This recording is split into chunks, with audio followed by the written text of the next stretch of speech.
use the word of or the intensity or the degree of the fever with the word fever. But if you are going to show the degree or intensity of fever, then you use temperature instead of fever. You can't say she has 102 fever. You can't say this thing. When you are showing the intensity, the degree, that how much, then you are going to say 102, 101 temperature, 102 temperature, 103 temperature, but you can't say you have, or I have, or she has, or he has 101 fever, 102 fever. So this is a practical difference between these two words. Fever means the same as the temperature.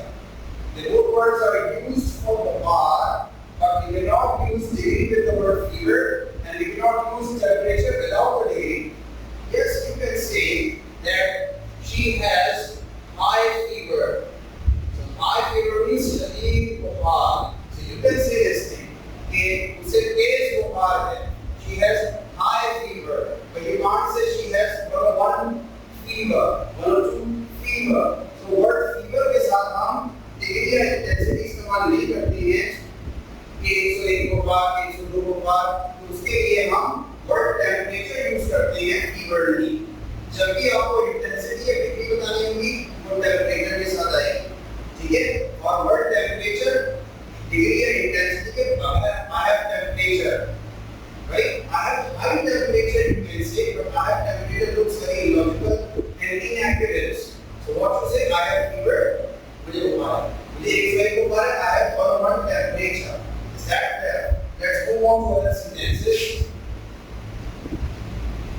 You have flu.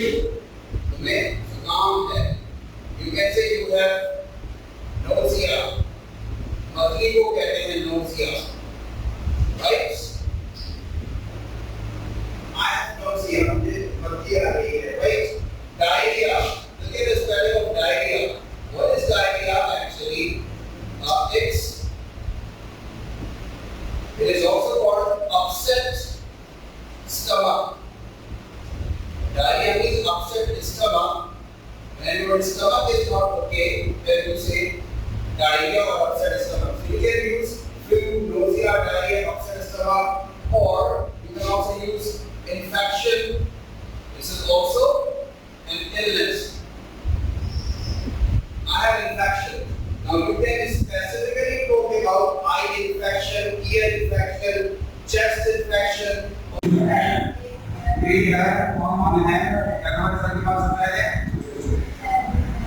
Very good. Do you have gray hair on head? मैं शौकीन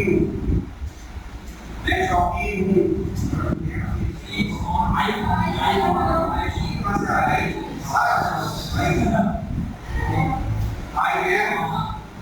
finally a foreign. मैं शौकीन हूँ. क्या देखो मैं शौकीन हूँ. I am fond of. ये जो देखो मैं शौकीन हूँ. मैं शौकीन हूँ. इसकी क्या बताइए? I am fond of. Okay, remember this of will not come unless or until there is something else. Fond of something, fond of doing something. I am fond of speaking English. I am fond of English. मैं English का शौकीन हूँ. I am fond of English. मैं English बोलने का शौकीन हूँ. I am fond of speaking English. और मैं सिर्फ शौकीन हूँ. I am fond. I am fond. Fond is actually an adjective. Fond adjective है. इसका मतलब है शौकीन. किसी चीज का शौकीन तब आप ऑफ लगाएंगे. ये लफ्ज तो आएगा ही उस वक्त जब आप उसके आगे कुछ लगा रहे हो. जब आप उसमें मैं शौकीन हूँ. I am fond. मैं शौकीन हूँ. I am fond. तुम शौकीन हो. तुम शौकीन हो. तो जब आपने ये fond लफ्ज में सब्जेक्ट पढ़ा है इज़मा के साथ, तो आपको उस वक्त समझ में नहीं आया वो बहुत जल्दी अब समझ में आ रहा है कि एक्चुअली है क्या.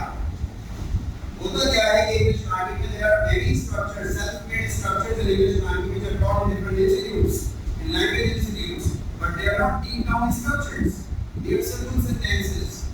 I am fond of playing cricket. It's not a structure, but we do teach students with the name of structure.